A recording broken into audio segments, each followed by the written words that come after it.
All right, good morning, good evening, good afternoon, ladies and gentlemen, citizens of YouTube. This is Pastor Dow. Hey, I got some knowledge I want to drop on you here real quick. Did you know that the original 1611 King James Version of the Bible consisted of 80 books? Well, I just got finished dropping some knowledge on you, didn't I? 80 books. That was canonized. There was more than that, but that's what it was in 1611, 80 books.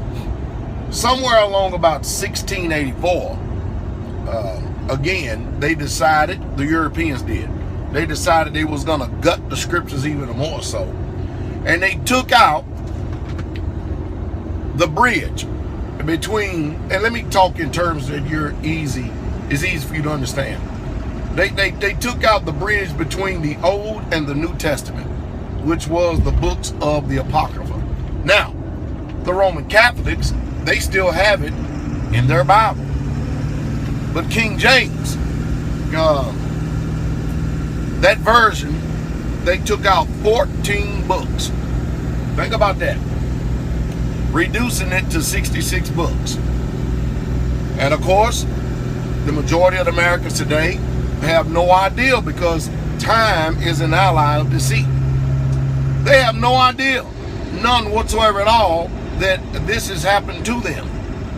They just assume when they go to a bookstore, a religious bookstore, and they pick up a Bible, they just assume that they have what was given to them in 1611. As a matter of fact, they don't even assume 1611 was the approved King James Version of the Bible, even though there were more scriptures that, such as spoken of in the book. The book of Gad, the book of Jasher, the book of Enoch, and I can go on and on about the books that the Bible talks about that is no longer, or we no longer have what you will call access to. Now, there are different translations and different versions of those books that are out. I have not came across the book of Gad yet. But they actually took out of the 1611 King James Version of the Bible 14 books. Now, do you know what the Bible says about those who take away from the words of this book or the prophecies of this book? The Father clearly defines and says that he's going to take their name out of his book. And you think about this, man, that's pretty arrogant and pretty bold. You see, we live in a time of social media network where people are very opinionated. And they love, they try to internet bully. But this social media network and all this texting and everything else, what it does is it takes away from actual interaction. The things that men do, face-to-face talk. But people will exalt their opinion to the zenith. And give you their feelings and emotions about everything. How do you feel? How do you feel? Well, how I feel about something and how you feel about something is totally irrelevant. Man should not live by bread alone, but by every word that proceeds forth out of the mouth of Yah, you say God. But this is some serious information that you need to really, truly start paying attention to. You think about this. If you've been lied to about the books that should have been there, and you have no idea it's been taken from you, would your mind actually start to research and find out what else has gone wrong? No. Because the truth is, the religion of Christianity is built upon traditions of men. There's no actual factual truth to it at all. Period. Point blank. And most of you thinking that the eternal, the creator universe, is going to be benevolent at your ignorance. Let me give you one more other thing.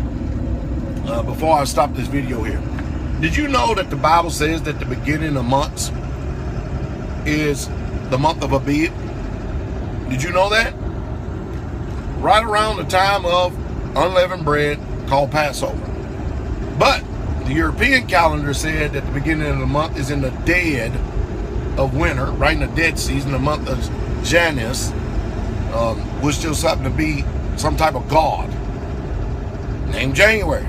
Did you also know that the names of the months of the year that we say January, February, March, April, May, June. Did you know that all those are names of pagan gods? I just thought I'd give you this knowledge for those who want to receive it. Most of you really don't care, but you'll care when that breath go out of your body and you stand before the King in judgment. But some of you have got to go to the lake first before you come up and get judged, and that's just the truth, and that's the truth straight way. Well, you think about that. They took away the books that bridged the information between Malachi and Matthew. Man, that is some arrogant, bold people.